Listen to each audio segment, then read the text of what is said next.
steppers et les steppeuses, bienvenue sur la chaîne Step in Crypto. Aujourd'hui, nous allons parler de la maille, du brassage des gros joueurs de StepN, des baleines du jeu. Nous allons aussi parler des limites maximum dans le jeu. Je ne sais pas si tu le sais, mais il y a plusieurs limites dans le jeu, que ce soit les quantités d'énergie, les chaussures que l'on possède, la quantité de GST que l'on gagne. Tout cela n'est pas illimité. Alors, quelles sont ces limites? Alors déjà, il y a un nombre de chaussures maximum. Ce nombre est en fait de 256 chaussures, donc c'est assez conséquent. On n'est pas forcément limité de ce point de vue-là. Ensuite, tu n'es pas sans savoir qu'il y a un nombre de Mystery Box maximum. On ne peut pas en avoir plus que 4. Le nombre de gemmes et de Shoes Box est de 500 maximum. En ce qui concerne le nombre d'énergie maximum, il n'y a pas à ma connaissance d'énergie maximum que l'on peut atteindre sur StepN.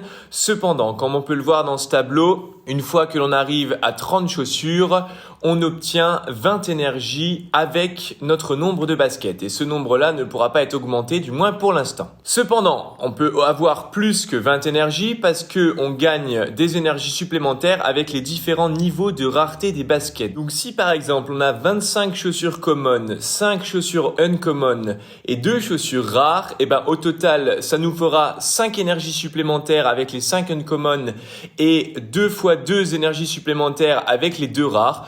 Et en plus les énergies avec nos 30 baskets, ce qui correspondra au total à 29 énergies. Le plus important par contre, c'est le nombre maximum de GST que l'on peut gagner par jour parce que lui, il y a bien une limite maximum.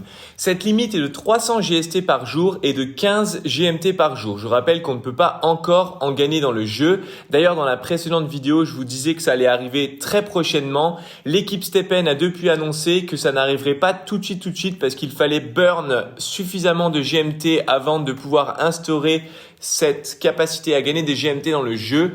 D'après les estimations, on prévoit que cela devrait arriver vers la mi-juin. On se dit maximum fin juin. Donc quand on a atteint la limite de 300 GST par jour, il faut savoir que ça fait quand même, pour un cours actuel du GST à 3 $, ça fait quand même 900 $ de gains par jour, soit 27 000 $ par mois en allant marcher ou courir. Non mais what the fuck, c'est quand même absolument énorme. Et le pire là-dedans, c'est qu'en réalité, on peut encore gagner bien plus. Pourquoi? Eh bien, dans la dernière mise à jour qui a eu lieu hier, on peut désormais augmenter cette limite de 300 GST et la pousser jusque 600 si on paye des GMT en échange. Donc, je t'explique tout. Pour augmenter ces gains maximum, il te faudra burn des GMT et en fait, en burnant des GMT, tu augmentes ainsi ta limite de GST max par jour par palier de 20. Voici le récapitulatif dans ce tableau. Donc en fait, au début, tu payes 300 GMT pour augmenter ces paliers et t'as vu, ça augmente crescendo jusque 1000 GMT par palier de 20 GST supplémentaires gagnés par jour. Est-ce que tu trouves ça cher? Alors ça peut paraître cher, mais au cours actuel des choses, quand on paye 300 GMT pour augmenter de 20 GST par jour, ça équivaut à seulement 7-8 jours de retour sur investissement, car en une semaine, on fera 20 GST en plus par jour, donc environ 140 GST de plus et on aura remboursé du coup nos 300 GMT. Évidemment, pour les paliers de 1000, ça équivaut à bien plus, environ 20-21 jours pour rembourser cet investissement. Est-ce que vous trouvez toujours ça cher? C'est un problème de riche, j'ai envie de vous répondre. La chose que je note particulièrement, c'est qu'il faudra burn au total plus de 12 000 GMT pour passer à 600 GST de gains par jour, ce qui correspond quand même à un énorme burn de GST. Donc tout ça, c'est top pour augmenter le cours. D'autant que, croyez-moi, il y a déjà quelques joueurs qui sont concernés par ce cap. Voici d'ailleurs des images de joueurs qui ont déjà passé le cap, donc des images que j'ai pu récupérer sur Twitter. Le deuxième joueur, Murphy, n'a sans doute pas pu récupérer les 620 GST qu'il a empoché. À mon avis, il a dû en récupérer 600 ou alors il s'est débrouillé pour commencer son run avant la limite qui est rétablie tous les jours à partir de 14 h. Notez aussi les stats absolument monstrueuses de ces baskets. On parle ici de 700 et de 857 en efficience.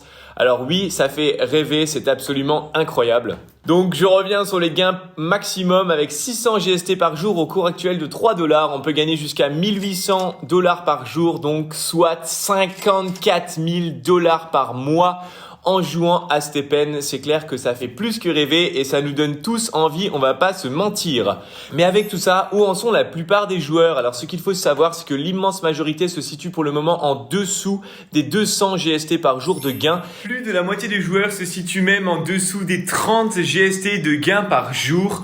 Tiens d'ailleurs, on va faire un petit sondage. Indique-moi en commentaire le nombre de baskets que tu possèdes. Comme ça, on va voir un petit peu dans la communauté les pourcentages qu'il va y avoir. Si l'on parle un petit peu maintenant des intérêts de la team, c'est un fait. Leur but est évidemment de faire rêver les joueurs avec des gains de gros montants pour qu'ils puissent réinvestir sans cesse dans le jeu et ainsi faire fonctionner et tourner l'économie. Le but étant que le temps pour arriver au niveau maximum est très long. Aujourd'hui, c'est le cas, même si on investit beaucoup dès le départ. Et c'est pour cette raison que selon moi, il n'est pas trop tard pour investir sur Stepn. Car en effet, si trop de joueurs arrivent trop vite au bout du jeu, eh bien l'économie s'effondre puisqu'une fois au bout, tous les joueurs n'investissent presque plus dans le jeu et retirent uniquement leur argent. Encore que ceci est à nuancer puisqu'on voit bien que depuis la dernière mise à jour, les gros joueurs dépensent des sommes phénoménales pour continuer d'évoluer dans le jeu et je pense que cette limite maximum sera sans cesse repoussée pour justement continuer de faire vivre le jeu, l'économie et le rêve. Malgré cela, faites attention, je pense qu'il ne faut pas réinvestir 100% de ses gains dans Stepn évidemment, mais qu'il faut bien définir d'une stratégie.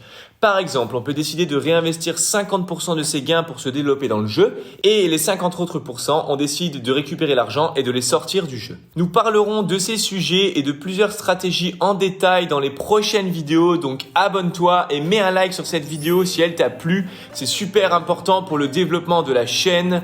On te remercie pour ce visionnage. À bientôt stepper ou steppeuse et surtout reste curieux et à l'affût sur les cryptos. Bye bye!